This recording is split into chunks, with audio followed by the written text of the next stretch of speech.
अगर वो पुलिस ने एक्सेप्ट नहीं किया, एफआईआर नहीं की, तो फिर मैं संसद के बाहर प्रदर्शन करती हुई दिखाई पड़ूंगी। लेकिन 21 तारीख को वो कहीं भी नजर नहीं। आज 22 तारीख है और जिस तरह से है कि वो अपने पक्ष में कहीं ना कहीं माहौल बनवाना चाहते हैं या एक ये दर्शाना चाहते हैं कि भाई बहुत पीड़िता हैं, बहुत ज़्यादा उनके ऊपर जो है आज़ाद ने जुल्म किए हैं और यही वजह है कि बारंबार आकर सोशल मीडिया के जरिए अपनी तमाम बातों को रख रहे हैं। लेकिन देखिए, ये एक इमोशनल कार्ड हो सकता है, ज़रूर हो सकता है कि लोग आपके पक्ष में क्या अपनी ही बातों में उलझ रही हैं डॉक्टर रोहिणी घावरी?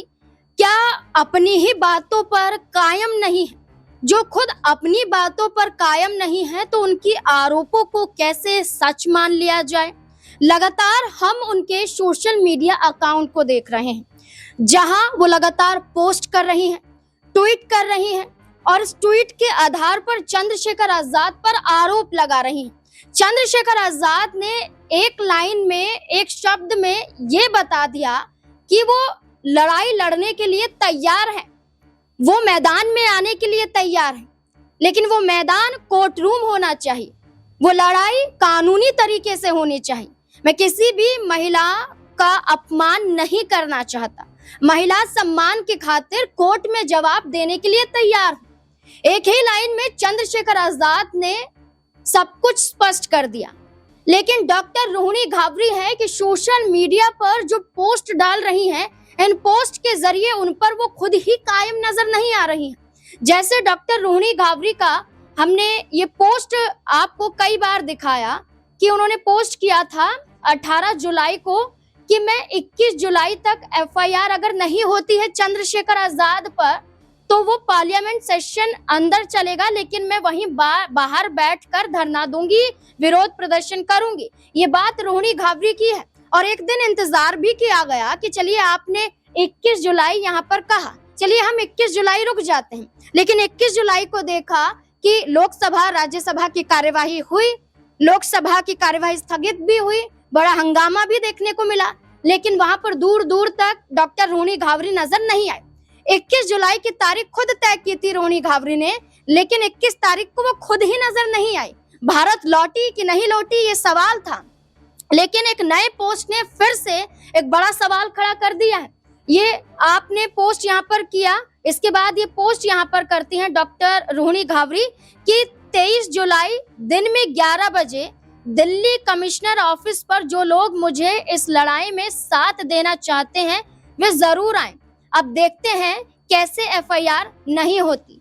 पैसों की पद की ताकत से बड़ी है जनता की ताकत, ये बात हर नेता याद रखे। आज है 22 जुलाई और कल है 23 जुलाई, यानी कि कल की बात का जिक्र करते हुए आज बड़ा पोस्ट डॉक्टर रोहिणी घावरी ने कर दिया है। यही पोस्ट नहीं है, आपको बताएं कि एक चैनल पर इंटरव्यू देने के दौरान उन्होंने एक और बड़ा पोस्ट किया, जिसमें वो यहाँ पर लिखती हैं कि नए नवेले निर्दलीय सांसद को केंद्रीय मंत्रियों वाला 100 करोड़ का टाइप 8 बंगला, YZ सुरक्षा, दलित नेता पर इतनी मेहरबानी गजब है। सारा खेल यूपी 2027 चुनाव के लिए, लेकिन अपने समाज को बचा के इस खेल को बिगाड़ूंगी मैं। यहाँ इन्होंने खुद कहा, लिखती हैं कि यूनाइटेड नेशन इंडियन एम्बेसी में मेरे खिलाफ कंप्लेंट की, मेरी नई डायरेक्टर की जॉब पर कंप्लेंट की और कहीं बची हो वहां भी कर दे, कुछ बिगाड़ नहीं पाएगा मेरा। ये बात डॉक्टर रोहिणी घावरी ने की, यानी कि इनके पोस्ट हैं कि कई पोस्ट सामने आते हैं, लिखती हैं जाति नहीं इंसानियत हमारी पहचान है। अब लड़ाई लड़ने की बात करती हैं, 23 जुलाई का जिक्र करती हैं, लेकिन क्या खुद होंगी 23 जुलाई को, ये बड़ा सवाल है, क्योंकि आपने तो 21 जुलाई भी कहा था। 21 जुलाई में आप कहीं भी नजर नहीं आई, ना ही उत्तर प्रदेश पहुंची। तो ऐसे में ये सवाल है कि क्या सिर्फ अपनी बातों पर जो टिकी नहीं है, तो वो जो आरोप लगा रही हैं क्या वो बेबुनियादी है? तो जो सवाल खड़े हो रहे हैं उनके जवाब जरूर निकालेंगे। मेरे साथ मेरे वरिष्ठ सहयोगी अमन सर जुड़ चुके हैं। सर, इन पोस्ट को और उनके बयानों को किस तरीके से आप बताएंगे और क्या लगता है कि वाकई वो सिर्फ सोशल मीडिया पर ही सीमित रह रही हैं, वो खुद सामने नहीं आना चाहती हैं चंद्रशेखर आजाद? देखिए नाज़मीन, पहले भी हम इस बात पर चर्चा कर रहे थे। 21 तारीख को कह रही थी कि भाई भारत आ रही हूँ, संसद के बाहर बैठूंगी, विरोध दर्ज कराऊंगी अगर मेरे जो एफआईआर है वो दर्ज नहीं हुई, और तमाम तरह की बातें कर रही थी।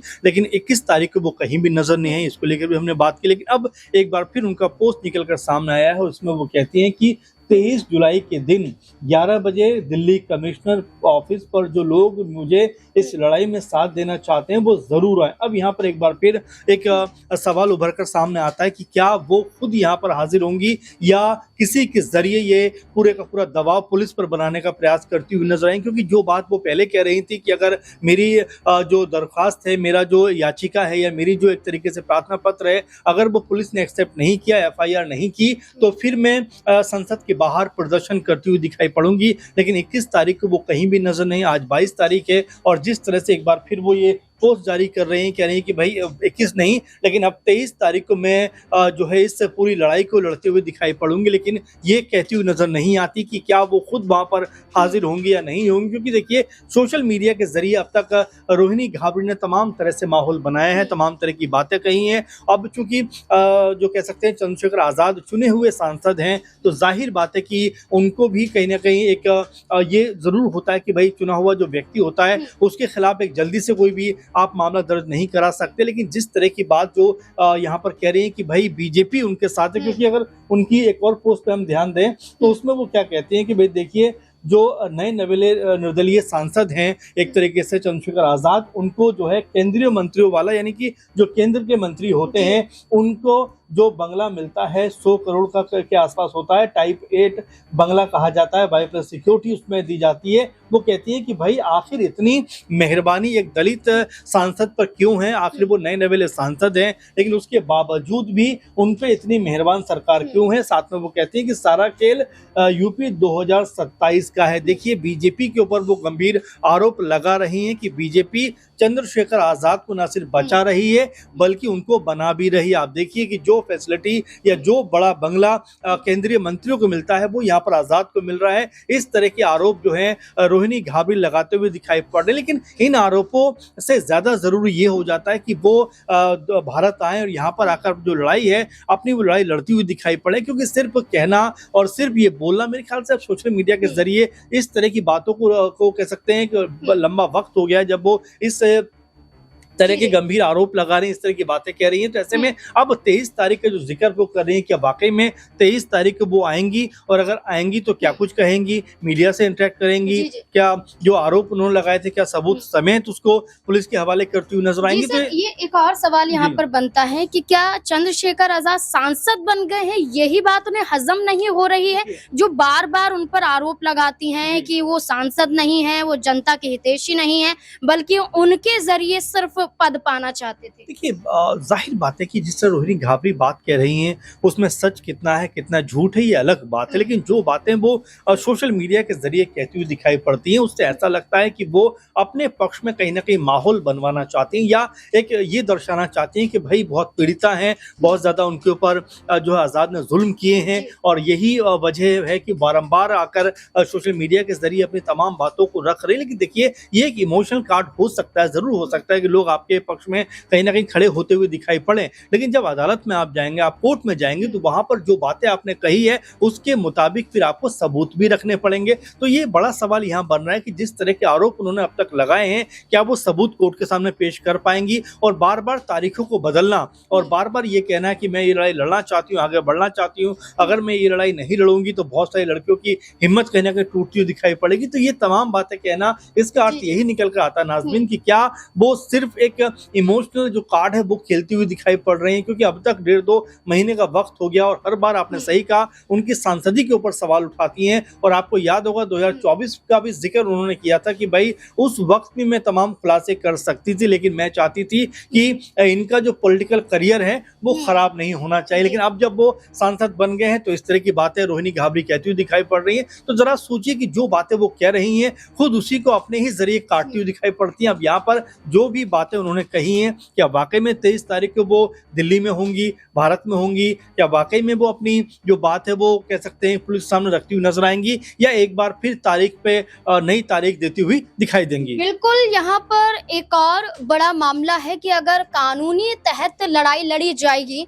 तो क्या एक बड़ा वाद विवाद भी हो सकता है, क्योंकि क्रिकेटर यश दयाल मामले पर जब इलाहाबाद हाई कोर्ट ने अपनी टिप्पणी की थी तो इस मामले में कहा गया था, जब यश दयाल पर उनकी प्रेमिका ने आरोप लगाए थे कि यौन शोषण हुआ है, उनके साथ शोषण किया गया उनका, लेकिन तब इलाहाबाद हाई कोर्ट की तरफ से कहा गया था कि आप 1 दिन 2 दिन 3 दिन किसी को नहीं जान सकते, लेकिन आप 5 साल रिश्ते में हैं और आप कहती हैं कि आपके साथ शोषण हुआ है, तो ये गलत है। तो अब वही बातें चंद्रशेखर आजाद पर देखी जा रही, डॉक्टर रोहिणी घावरी के वही आरोप। देखना होगा कि क्या डॉक्टर रोहिणी घावरी वाकई चंद्रशेखर आजाद को फंसाने की कोशिश कर रही हैं, किसी का सहारा उन्हें मिला है, या फिर चंद्रशेखर आजाद वाकई कसूरवार है। इस पूरे मुद्दे को लेकर अपनी राय भी कमेंट सेक्शन में जरूर दें। धन्यवाद।